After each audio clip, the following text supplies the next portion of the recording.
more fun, you better subscribe. You never won't miss the vibe.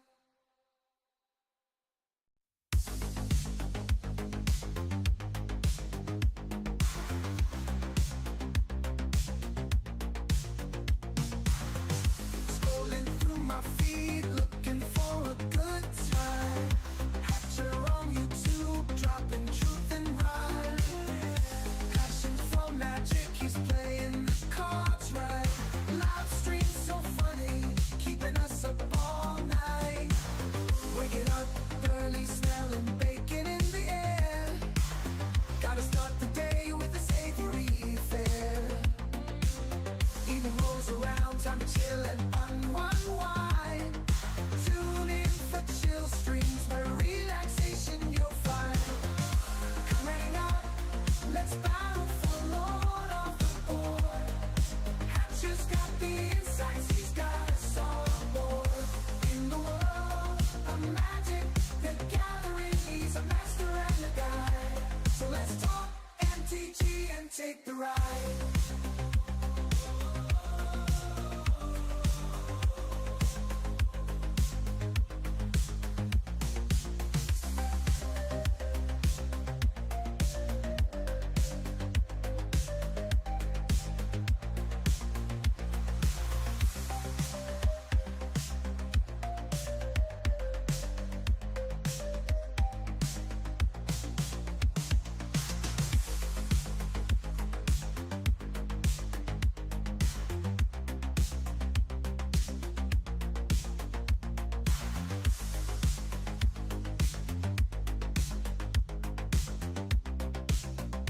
So let's talk MTG and take the ride.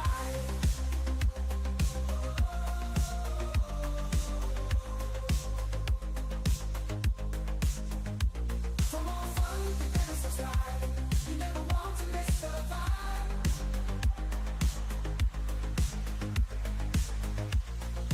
Hatcher is the master of MTG lore. Live streams and videos are never a bore. Streams are fun, super chaotic. You'll be back as it's all hypnotic.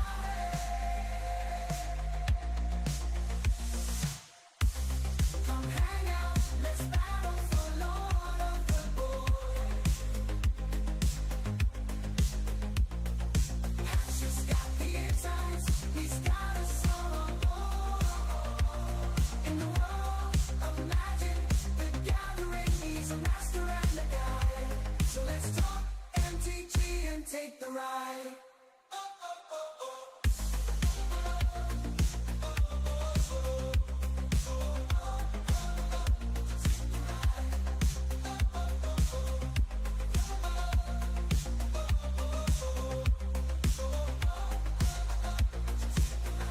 For more fun, you better subscribe. You never won't miss the vibe. Greetings, owners of fine luxury cardboard rectangles and soon to be owners of fine luxury cardboard rectangles. I hope that this is broadcasting properly out into the internet because I don't normally have guests and I don't want to embarrass myself because today we have game royalty on the channel. I am getting to speak with Brian Tinsman, who is the guy behind Wonders of the First, but you might not know this if you don't know that much about Magic history. He has a huge connection to Magic the Gathering, working on a ton of different sets, some fan favorites like Time Spiral. He's designed contentious mechanics like Annihilator. He has a massive pedigree in gaming, and he has descended down from the heavens, taking a little bit of time to come and hang out with us while we chat about the game design, some of the stuff that has to do with Magic, and just for you guys, the Wonders people have put together a fine luxury cardboard rectangle bundle that will be available later on in the stream. So basically, here's what happened. They had a Kickstarter. All these things were going on, some delays happened, so they very graciously allowed some of their Kickstarter backers to get out of the Kickstarter, refunding their money, and that left them with a little bit of extra product. And they said, you know what? Why don't we make it available to your fans? And I said, yeah, let's do it. But they said, limit of one, boys. Limit of one. So we'll get more into that. That sale is going to start a little bit later in the stream. First, we got to deal with Mr. Tinsman, who has been waiting patiently for me to stop running my mouth so he can say hello. Thanks for coming on, Brian. Thanks, Hatcher. Should I call you Mike or Hatcher? You can call me whatever you want. Big Daddy, Slappy, it don't matter. Yeah, great to have everybody on the stream too. Be fun to talk about game design and TCGs and whatever you want to cover. Absolutely. Excellent. Well, I have a list of questions. I have more questions I'm going to come up with on the fly. And we have a ton of people in the chat who are here to feed us with their questions as well. So ultimately, let me just double check. Guys, let me know in the chat. Can you hear me and Tinsman nice and clear? Because ultimately, can you see us? People, can you hear us? Because ultimately, I'm not used to doing these kind of streams, and I don't make me embarrass myself in front of them. So how's it looking, guys? How's it looking? While you guys answer that, I'm going to start by saying, let's talk a little bit about your Magic the Gathering pedigree. So first of all, how long did you work on Magic? And when did you start? Let's see, I was at Wizards in R&D for about 10 years. My first set was Judgment. So what is that? That's like around 99 or something like that. I was there for the acquisition of Hasbro and the acquisition of Pokemon and that big explosion, which was like my first job in the gaming world. Those two things happened, and I was like, oh wow, we got this game called Pokemon, and it went from zero to $1 billion in 18 months. Like, is that normal? I'm not sure if that's normal. That's got to cause some whiplash for you, right? That's a wild Right. success. Yeah. And my very first job there was in marketing research, running consumer testing of people like, trying to learn Magic, trying to learn how to play games by reading the rules. And it was hundreds of hours behind the one-way glass watching people like stumble over, their reading comprehension barriers. And it was super great introduction to game design to do that, because I'm just like, if only we could make this slightly easier, slightly more welcoming, slightly more intuitive for people. So that's like a thread that ran through all of my design career. I can So understand that. I've seen specifically with Wonders that the people I've played it with, and actually myself, even when I sat down and played with my lady, you pick the game up really quickly. So clearly you've been able to crystallize a design concept that people can grasp fundamentally very rapidly, which is great, because I've played games where it takes 15 different games before you realize, wait a minute, I was playing this wrong all along. So ultimately, you've worked on how many different games? I've got over 50 shipped games, probably 54, something like that. Wow. Okay, that's an absolute ton of games. So Yeah, it's a ultimately, lot. what's your favorite part of being a game designer? Being able to leverage creativity and imagination, right? So sometimes like if you've got the bug or whatever it is, like it's probably true of all creatives, right? But if you've got the game design tendency, the curse of game design in you, your mind is just always working, it's always churning on ideas, and like occasionally you write them down in the middle of the night or something like that. And then when you get a project or an assignment, people, it happened to me many times at Wizards, where they said, okay, we need 6 weeks for you to work out this design or this set pitch or something like this. And I'm like, oh, I've already got 10. How about this one? How about this one? And then you get one through the system and it's working and looking good in a week. And so people are like, oh, it's brilliant. We had 6 weeks allocated to do this. how could you possibly have done it in a week? I did it a year ago, Yeah, just you've got it. just for fun and like when I was taking a shower in my mind. You've got it So tucked in that's your back pocket already ready to go. Oh, you want it? Here you go. Bam, right? I believe you actually said to me when we met in person that you have a number, like however much extra designed for Wonders as well. So, yeah.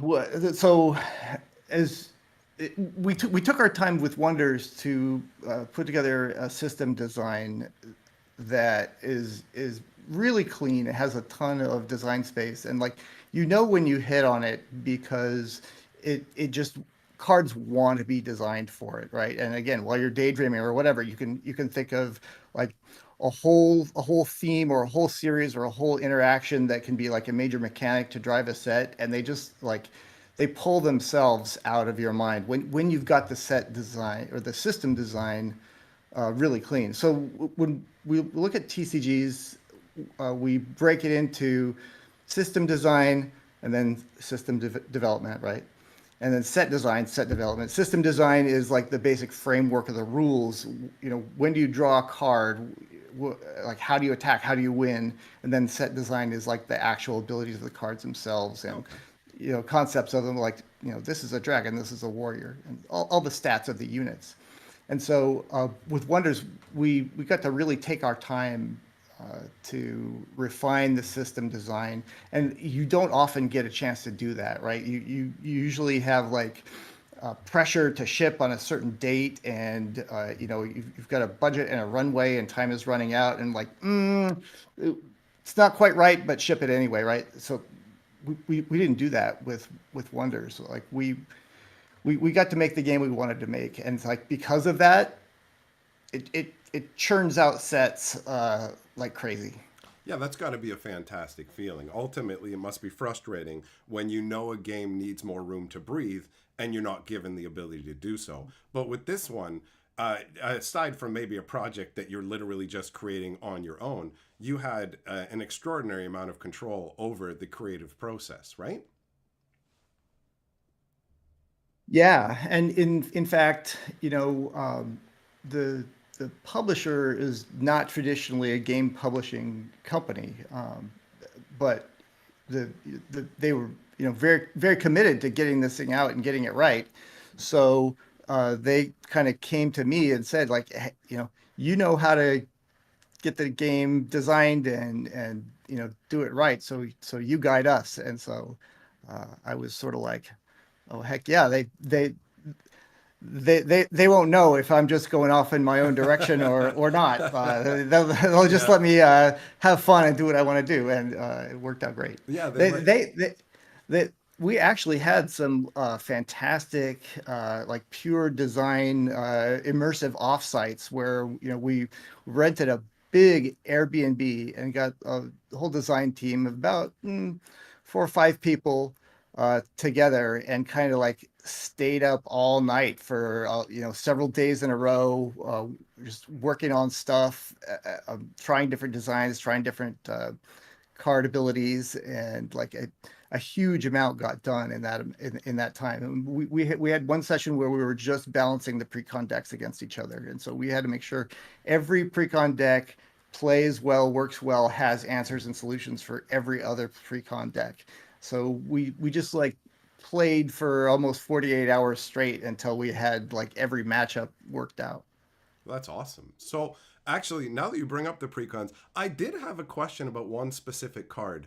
In terms of the Sulfera, the red precon, there is a meat pot where when you're battling, I guess you get to carve chunks off of your enemies, throw them in the meat pot, and it gives you additional attacks, but it has an ability that requires you to have 20 counters on it, and then you basically just take control of everybody. And I've talked to multiple people who've seen that and gone, that's a really big number to get to. Have you seen people successfully hit that total and take all the dudes to come elbow crushing down?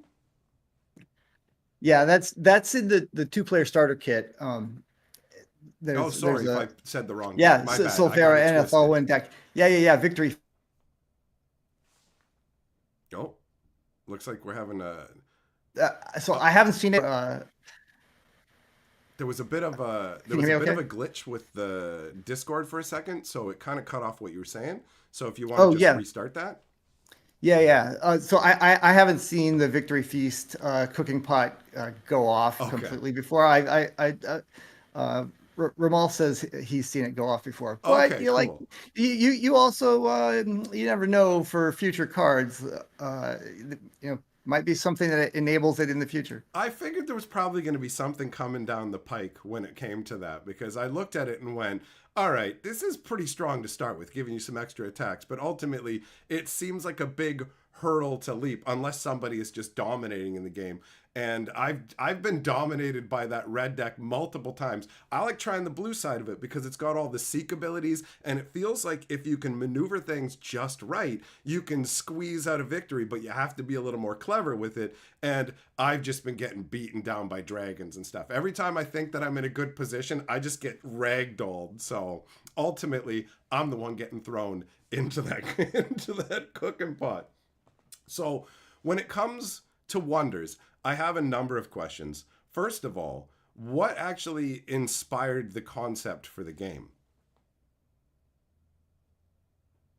So we always knew that we wanted to do a collectible card game, uh, but the way it came about was really strange in that the creative team first came up with a little over 4,000 character concepts and names and artwork, and then there was an online community, a Discord community, a Block Packs community, who were mostly like sports card enthusiasts, Okay. and those they distributed those art pieces, the proofs, character proofs, out to that community, and they got to like kind of trade them and buy them and swap them amongst each other.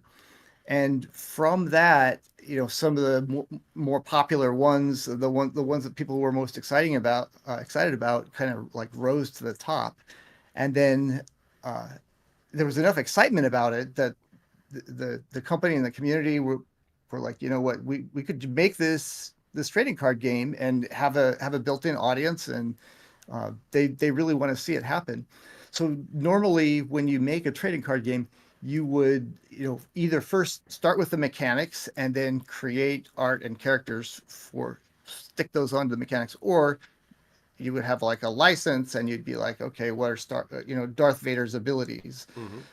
But this, we had you know huge amount of characters, picked out the most popular ones, created a game alongside it, and then had to match up the abilities to the characters.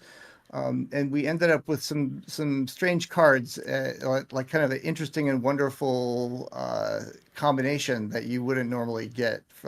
So the discussion often is about like top down design or bottom up design, Yep, right? yep, I'm familiar Top, with that. top down, you start out with the character and make mechanics to stick onto it, and bottom up is the opposite. And so this is like falls into neither of those categories. So we've been calling it inside out design. All right. Yep, that absolutely works. That makes sense to me. So I'm curious, what specifically made you decide to go with the Seven Realms, Seven Turns concept? um, we had quite a few designs that we were working on that had promise.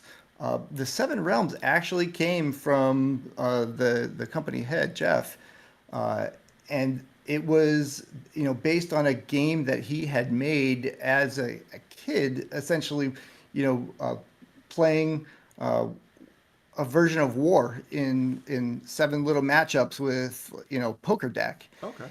and he showed the concept, and when that kind of thing happens with someone who's like doesn't have a game background, usually you sort of like nod your head and you're like, okay, nice idea, we'll take a look, Yeah. and you don't want to hurt their feelings. But we messed around with it and saw that like you know it just that basic framework has been proven out somewhat with other TCGs, it's got similarities to Gwent, it's got similarities to Marvel Snap, it's got similarities to maybe Star Wars 2002, leading back into history, and that Star Wars 2002 is kind of inspired by Lost Cities, and this stuff that I worked on in the past, so I could kind of immediately see like, no, there's potential in this. So All it came right. from Jeff. Oh, well, that's a genuine surprise to me. Honestly, I thought that it was something that you had come up with. So it's interesting that this game has kind of birthed out of a bunch of disparate things coming together. Because ultimately, I found the concept to be surprisingly easy to grasp. The fact that you have the amount of energy that you get tied to the number of realms you are, plus the stones, everybody picked up on it super easy. And I enjoy the fact that you don't get shut out of the game early. It seems like it's very difficult to lock down a game at the beginning. I've definitely played a number of games where I thought that I was going to end up winning just to have it stolen away from me at the end. As you progress, there's a lot more moving pieces, and it's easy to get focused on the wrong thing. So it feels like it starts out fairly simple, and then the complexity scales as you go through the game, and you're guaranteed to get a full game every time, where you're not really going to be locked out in most cases.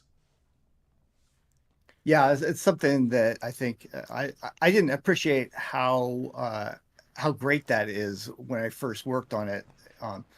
That you always are going to get your 7 rounds, and we actually had a few um, alt victory conditions in the initial set design, things that were sort of similar to poison or mill victories or things like that, and it turned out that they were super unsatisfying, and people hated them, and it took us like a little while to realize that like when you promise the player 7 rounds, they should get their 7 rounds. So, like that's something that makes it unique and different. Like you're not going to have games that are super short. You're not going to have games that go on a really long time. Like Absolutely. you're getting the right amount of time to plan out your path to victory and try to execute it.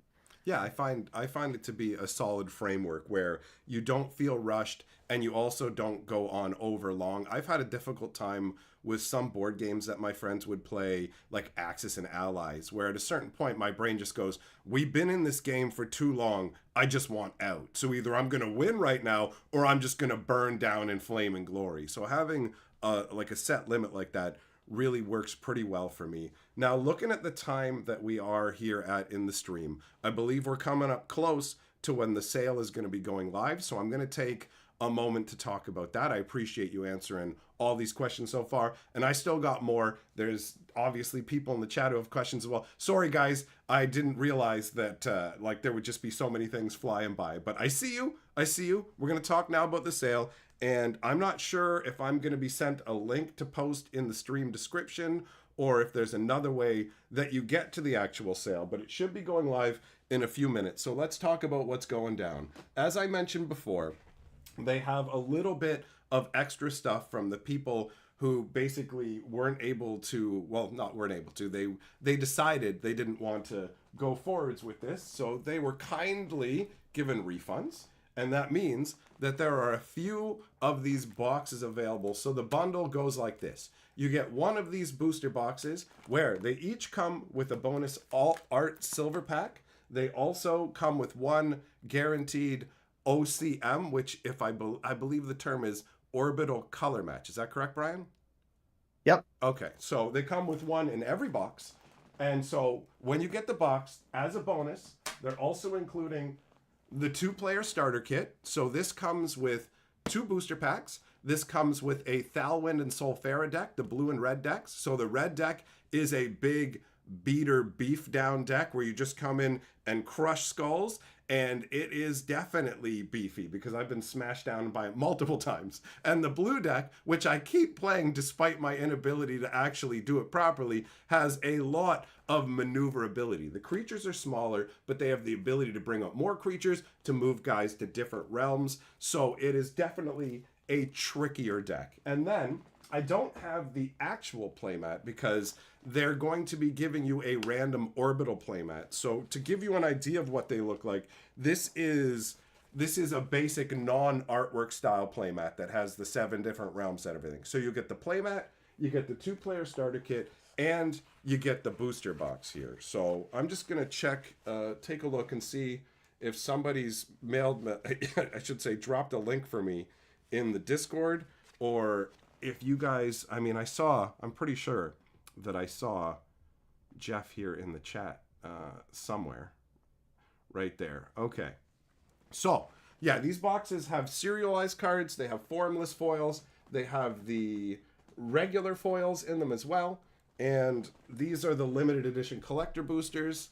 So, ultimately, these are a step above what will be the play boosters that are coming all along. The description of the individual components for each of the booster packs is listed in the description of the stream. So if you want to see it, actually, you know what? Since I'm talking about it, we may as well go through that right now. So in each booster pack, they have 5 commons, 2 uncommons, a common foil, 1 card of any rarity, 1 foil of any rarity, 1 rare or better, and a bonus hit, which is either a double-sided token, formless foil, serialized OCM, or 1 out of 1 stone foil. And when I was at the Shattering, the 1 out of 1s, I've never seen people going more berserk at an event before. It was absolutely wild. The energy at the Shattering was off the charts. So the 2-player starter kit comes with both those decks that I mentioned. They each have 4 rares in them. They come with 2 copies of the first, which is essentially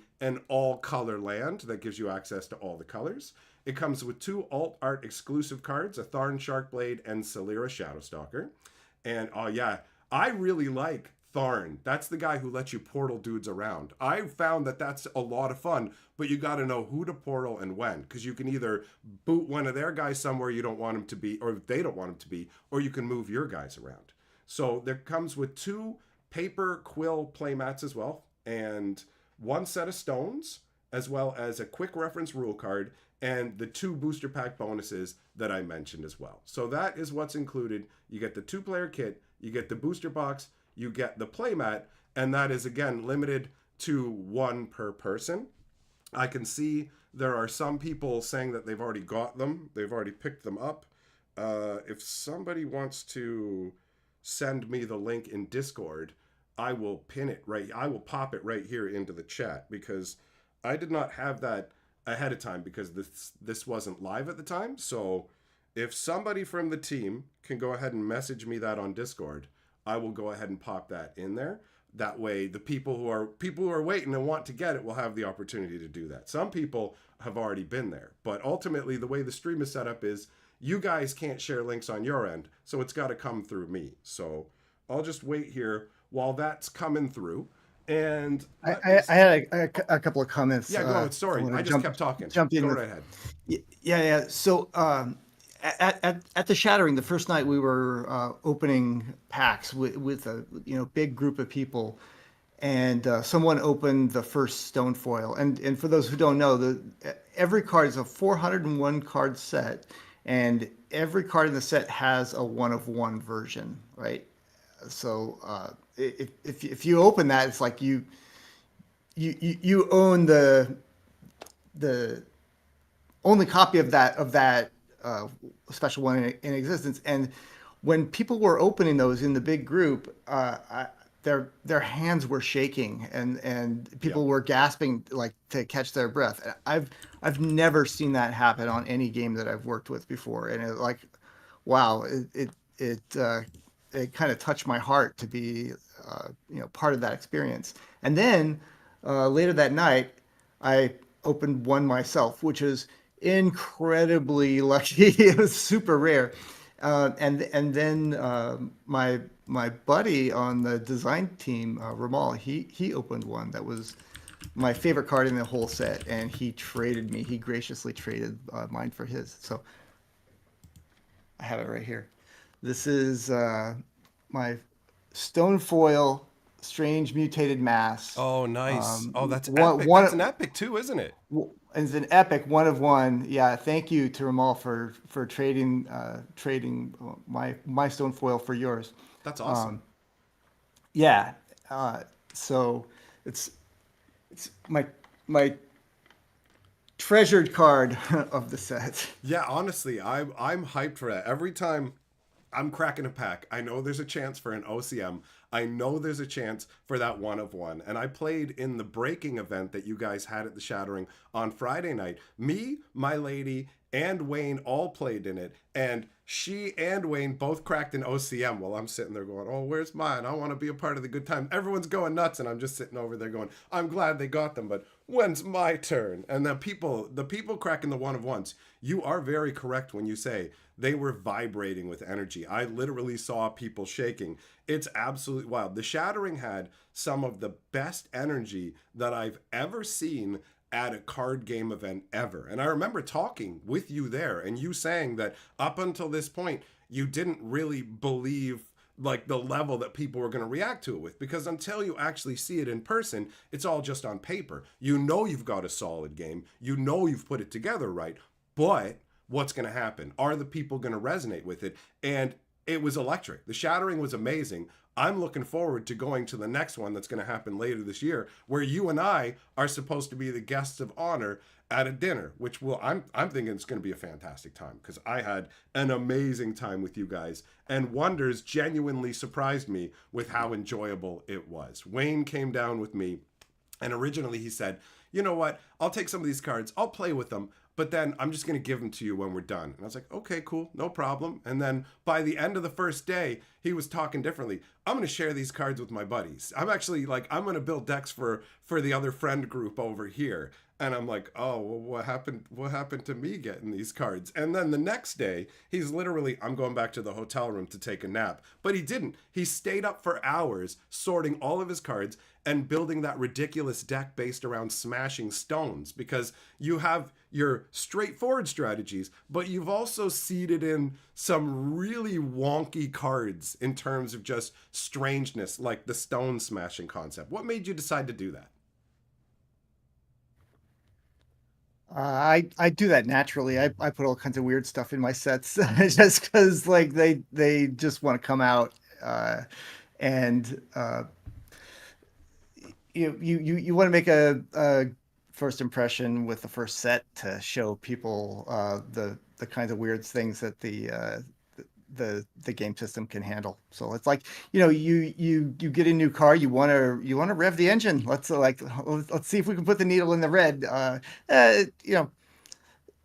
Not with every card, but at least with a few cards. That's a smart choice, because honestly, my buddy Wayne he's a weird creature. He basically likes to build strange decks. Like when he's playing Magic, he's building stuff around Dovescape, just obnoxious weirdness where you sit down and go, look, man, look, what are you doing? So he spent the entire Shattering just trying to shatter people's stones. And he's obsessed with the deck. He got this card right here. He got this guy as an OCM 1 out of 10. And he's so stoked about it that he's like, I can't put this in my deck. So I'm going to be giving him my copy of this so he can pop it in his stone crushing deck.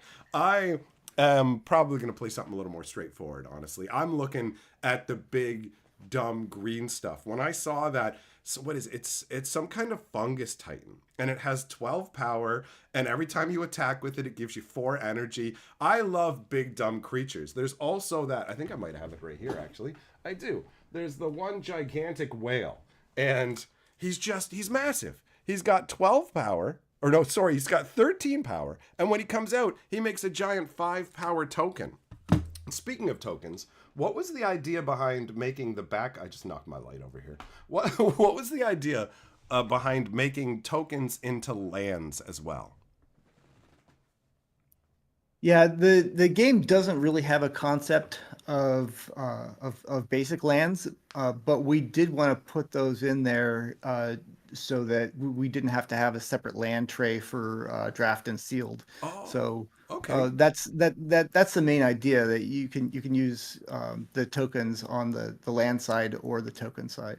Oh, I So wasn't aware that we could do that when we were playing in the sealed event that we had. What was it, on Saturday? That was a lot of fun, actually. I hmm was hmm surprised at how enjoyable. When I played the constructed decks, I went, okay, this is really solid. How is limited going to shake out? But when you remove the whole core restriction and say, okay, you can just play with all your colors, you really do get to do the smorgasbord concept where you can either go ham and go, I'm going to go all the different colors, slap them all in here with the different orbitals, or if you want to choose to focus more on particular ones, then you can reap the benefits of using lands that care for, when you play your third Thalwyn land, untap this. So if you go all the colors, you're not going to have as many options that way. But ultimately, the limited experience delivered. Do you think that this game would play well for drafting as well? Yeah, for sure. I agree with you. All my sealed matches and like sealed deck building has been super fun, super interesting to make those deck building decisions, and draft works really well too. We have the rules and the systems for sealed worked out. We're still tinkering around with draft frameworks. So we know it plays well, but we haven't published like the official draft rules yet. But it draft is really good too. Okay. All right. So we've already had one constructed event where Capricorn's been covering the top 8 decks from that. And this is some people had a leg up because they had been playtesting ahead of time, playing with printed out versions or whatever. I could tell the difference between somebody who was just messing around with cards they had gotten the night before and people who straight up knew what they were doing. Do you feel so far that there's any... This is actually, hold on, let me get my pen so I can make notes here for myself. Do you feel like there's any hidden strategies that haven't been uncovered? Guys, cover your eyes. Close your ears. I'm looking to get cover your ears. I'm looking to get a leg up. What undiscovered strategies, Tinsman? Tell me right now. Just whisper it into the microphone just for me to hear. What should we be on? What should I and not them be on the lookout for? um, yeah, there's some cards that have made it through the development system at a higher power level than they probably should have been. Sirius and Moon Mouse are, are are super good. Most of the symbiosis stuff is super good. I love symbiosis. Oh my god! In the Yeah, sealed event, I got the little three. I can't remember the name. It's like Rootling Terror, something like that. He comes out, he minuses your opponent's guy, and then I had another dude who counters the stone. So I'm really like, I'll smoke your guy, I'll copy a stone, cranking my energy. It felt incredibly satisfying. Symbiosis feels really strong. Yeah, and there's one land that has symbiosis, Ethereal Grove, and Capricorn maintains that it's the best card in the set because it's just going to get better as new lands are in future sets. Doesn't that So technically count that's for all symbiosis, really? I mean, won't they all theoretically just get better as more and more cards that they can be used to copy come out? yeah, Because I theoretically. actually got that land that you're talking about in the event. And at first, I didn't quite get exactly the ratio of lands and what lands I wanted to be using. So since you were able to change your deck after the first game, come on, Light. Since you're able to change your deck after the first game, I definitely had to do some tweaking. I like this game for the fact that I don't know what I'm doing in some ways. It reminds me of the early days of Magic because we're still in the realm of exploration. You're not sitting there where everything's sorted out, everybody knows what to do. And because of the like all over the place concepts for the different creatures and everything, it doesn't have a homogenous feel. You have a bunch of different kinds of craziness going on, and you've got really out there stuff like the like that Stone Crusher. I still can't get over that Stone Crusher. There's multiple cards when I see them. I'm like, what's going on? Like, for example, Toe Biter. Let's talk about Toe Biter for a second. I have it on very good authority that a poll was conducted on whether you should be sent to prison for creating Toe Biter. And it turns out that 60%, an overwhelming 60% of respondents indicated that you should be put in prison for creating Toe Biter. How do you respond to these allegations? Oh, I'll stay here in Texas with our my home defense, and you can send the Mounties after me from Canada. Okay, wow. All right. Well, that is a very defiant stance. For anybody who doesn't know what I'm talking about, I did a booster box opening on my live stream channel. It's over there now. You can check it out if you want to see all the different packs that were opened. And I came across Toe Biter, and I started ranting. The poll was conducted by me, okay? So I might have influenced the results a little, but I still maintain that Tinsman needs to pay for his crimes against cardboard rectangles, but not if it's gonna be like castle doctrine or whatever it is. And it's not to that level, man. I wasn't expecting it to get that crazy. All right. So, what's your favorite part of Wonders? I mean, designing cards for it. It's super fun to design for. I mean, it's awesome to play it too. Like there's a wonderful thing that happens like when you start to plan out your moves in the last in round 6 or 7, and your opponent does something that maybe disrupts your plans, and you have to like quickly modify your strategy on the fly. And then after the game is over, you can very often look back a couple of rounds and see like that's the moment when if I had done something different, it would have completely changed the outcome. And so it really feels to me like I'm getting a little bit of XP every time I play. Like next time that happens, I'm going to recognize that spot and I'm going to play differently. And you like kind of feel your skill advancing with each game. I It's agree. much, it's much more clear to identify those moments than a lot of other games. Yeah, absolutely. I definitely have looked back on the games I've played and went, oh, yeah, no, I screwed this up so large back here. And if I had just tweaked that, done it differently back there, it could have easily led to a different outcome with the game. I've definitely been able to analyze. I've played games where you have no idea where you messed up, it doesn't even become relevant to you. But in this, it's fairly straightforward. So you Hey, are. I had one more thing I Oh, wanted to go ahead. make sure to touch on when you were talking about um, you know, it feels like a reset to the early days of Magic, and that's super cool because I have kind of fantasized before about like what would it be like to do a reset on Magic to like just put out a new version that doesn't mix with the old version and try to capture like the feel of those early days. And uh, I, I feel like we're getting close to that kind of a thing with this game, right? We're starting over with something that has potential for great complexity, but right now we're able to keep it feeling like it's most of the mechanics in there are like close to the foundation of the game. They're not off in like you have to like have a whole bunch of keywords memorized in order to keep up with it. And that's something that we're going to try to preserve.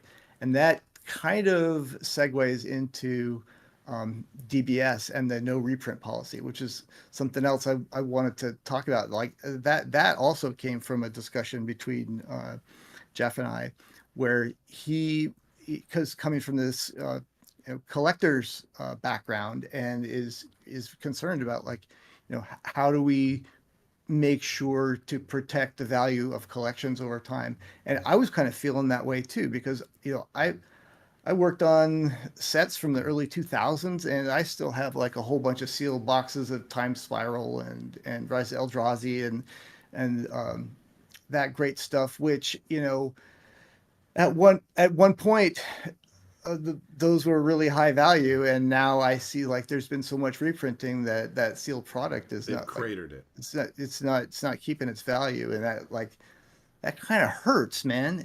I don't want that to happen again.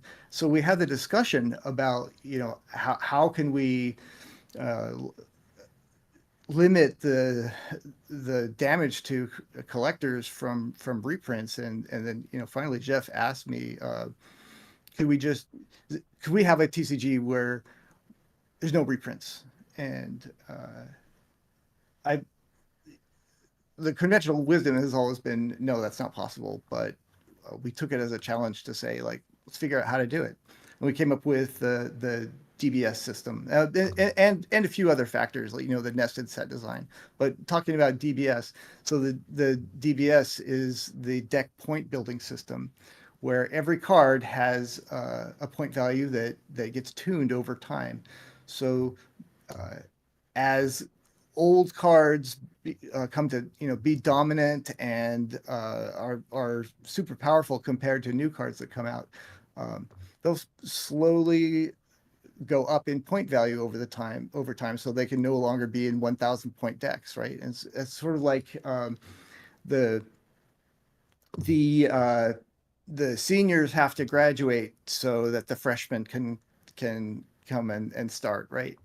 And uh, it means that you can have a sustainable meta with no reprints and no bans. Like no, your card will never be banned. It might be scaled up in point value so that your deck is 2,000 points and you have to only play against other 2,000 point decks. But that's fine. Like that's what we want. We want good matchmaking, right? And it's kind of astonishing to me that other games haven't been doing this because it works. Like we've modeled it out, and a lot of people use online tools for deck building now, right? It's a problem if you're trying to calculate in your head as you lay out your whole deck, and you got to like cross reference. But you could just upload your deck into a deck building tool, and it'll do it all for you. Yeah, it sounds like you've put a lot of thought into this particular system. And I've seen similar point systems. You can see things like Warhammer 40K, obviously, this is a point system for balancing what you're going to play against.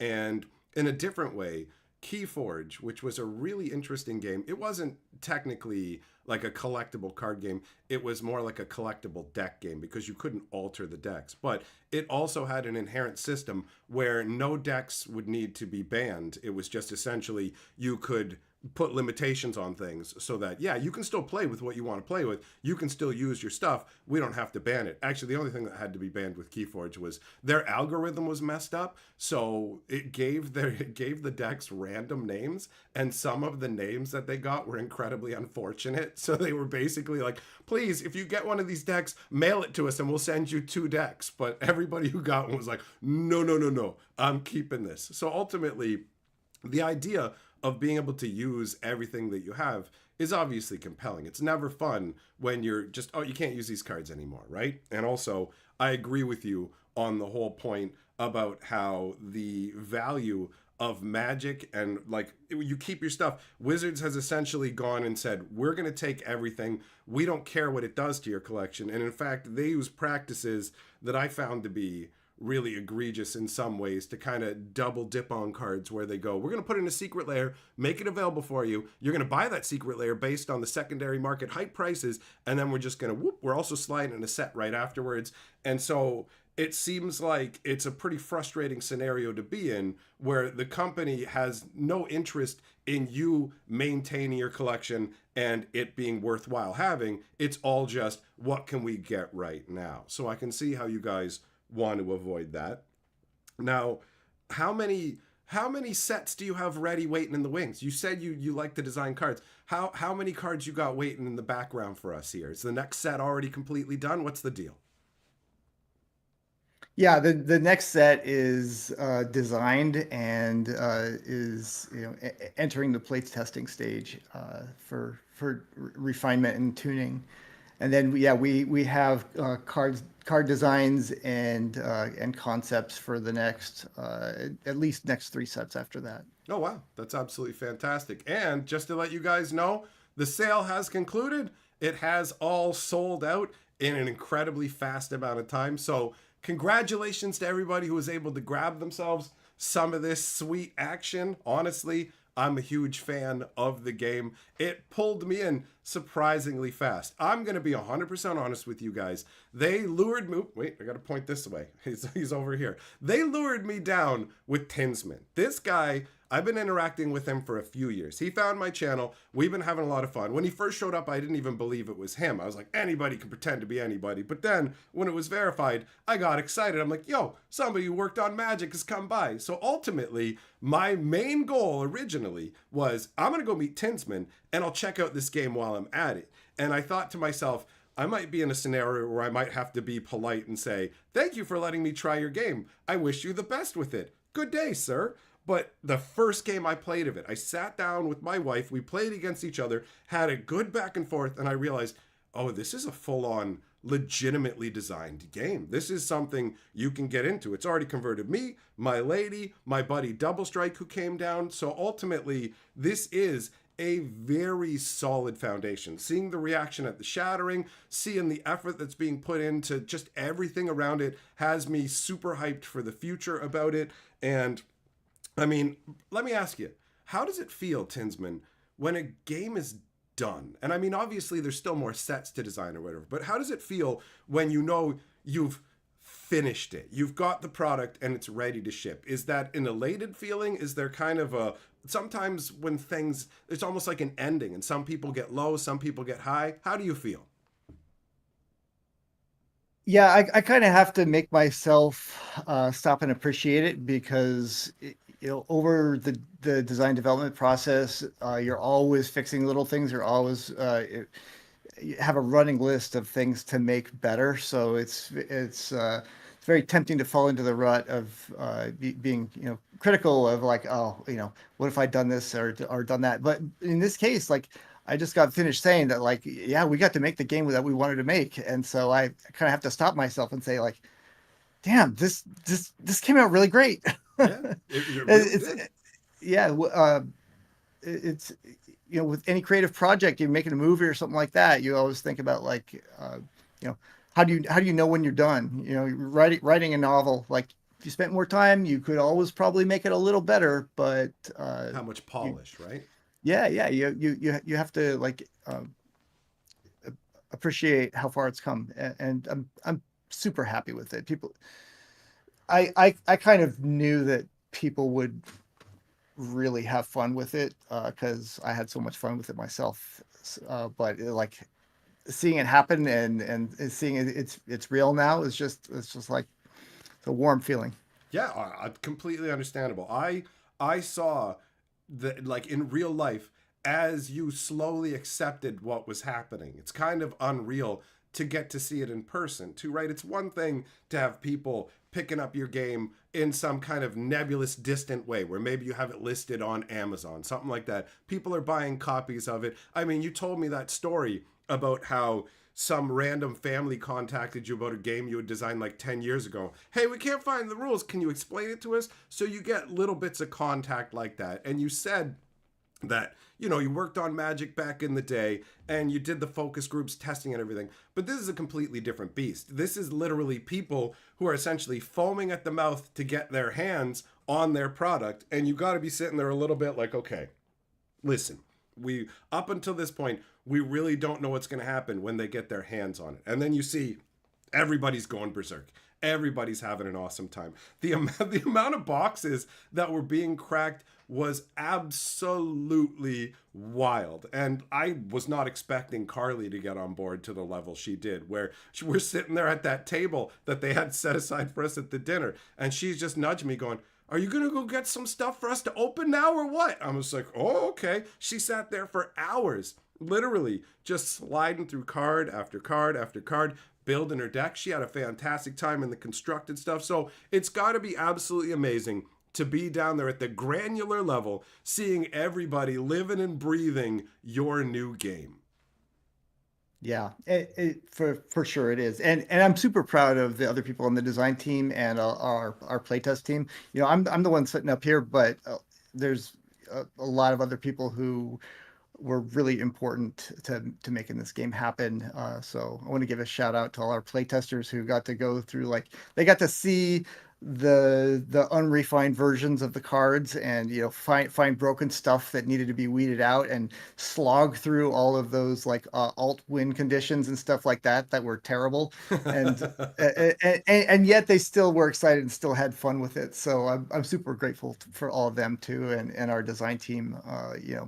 Massive congratulations to Absolutely, everyone. that is in order. I can say from personal experience that the team working on this game is absolutely fantastic. I got to go and meet them in person, and everybody was chill. There wasn't a single person where I was like, everybody's cool, but that guy ain't cool. I don't like him. We had such a good time at the event and hanging out with you guys that last night after we left the steakhouse, and it was literally hugs. We went from, like, handshakes at the beginning where Jeff tried to crush my hand. The hobo hunter hand crusher Jeff tried to take me out, but it didn't work. Anyways, at the end of it, now it's all hugs, and it literally felt to me like when you go away to summer camp or on a summer vacation and you make friends and you're hanging out for a week, and then when it ends, you're like, I don't want this to end. I don't want to leave. I was saying that. Carly was saying we wanted to stay and hang out with you guys. And I am super, super stoked about the upcoming Shattering. I'm literally like, this is like half a year away. We need one of those click things from that Adam Sandler movie so we can jump ahead so we can be doing that event. Because I'm curious to see what you've got in store for the next set. But admittedly, I haven't fully explored the first set. So I still have some stuff that I get to open and go through and enjoy the excitement of. I'm looking forward to the journey of discovery and also cursing your name over stuff that I don't like. I like the fact that if I don't like something, I can pick up my phone and literally text you and go, you made this card, fuck you, buddy. Like, so at this point, we've gone over a lot of stuff. I know that you are a busy, important man, and obviously you're probably going to need to get going soon. Is there anything else that you want to touch on while we're here? Yeah, I hope everybody has a great time exploring the cards and the set. It's a huge set. It's over 400 cards, so there's tons of different decks to build and strategies to collect, and I had a super fun time exploring it all. And then we've got another big set coming in October, so it really does, for the Magic fans out there, it really does represent a lot of the things that I would have liked to do in Magic, but for because it's a big company and it's hard to get things through the system and get approvals sometimes, that we didn't have as much freedom as we wanted to make the kinds of sets and game variants that we wanted to. That, like, this represents a chance for us to do that. So it definitely has like some Magic DNA in there, and like what R&D wanted to do, but never could. Well, that's fantastic. What by the way, is the name of the second set? Second set is Call of the Stones. Call of the Stones. Okay, so the Stones will be coming in October, and keep your eyes out because I might be working on some lore for this game as well. There's a lot of fun coming. I'm super stoked. I just enjoy being excited. So, Tinsman, I very much appreciate you coming and hanging out with me. I had a great time hanging out with you in person, and I look forward to more joking around with you with live streams, and then again, getting to see you at the next Shattering, where you and I will be having our own special dinner. So for anybody who wants to come to that, that'll be happening like a day before the actual official Shattering event. You can meet me, you can meet Tinsman, and you can, well, no, he's over here. You can ask him all the questions you want, and you won't have to listen to me yelling over it. So again, Tinsman, thanks for coming and being a guest on here. Thank you for making the game. I've had a bunch of fun with it. And thanks to Jeff and the Wonders team for all the nice times I had and including me in the fun. I love card games, and I love being around people who are so excited. So we're going to wrap it up. Anything else you want to say, Tinsman? No, thanks, Hatch. Thanks, everybody. All right. Awesome talking to you. All right, guys. Thanks for coming. Have a good one. We'll see you again soon. This will be up on the live stream archive later today or tomorrow at the latest for anybody who didn't get to see it in its entirety. And